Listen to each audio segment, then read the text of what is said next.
बालेश्वर जिला बस्ता थाना बाहारदा मुस्लिम बस्ती उपरे पुलिस भेटनारी विभाग और तहसिलदार मिलित चढ़ाऊ चोरा चालाण होगा शताधिक गोरु जबत।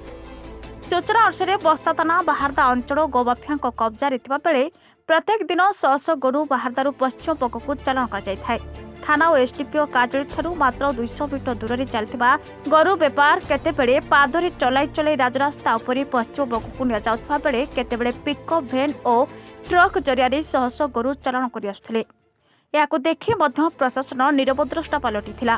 तेबे बारंबार गणमाध्यम प्रचार प्रसार पर प्रशासन निद भांगी। आज दिन द्विपहर हठात प्रशासन पक्षर बाहारदा मुस्लिम बस्ती उपरे चढ़ाऊ कर 96टी गोरु को जबत करिछि प्रशासन।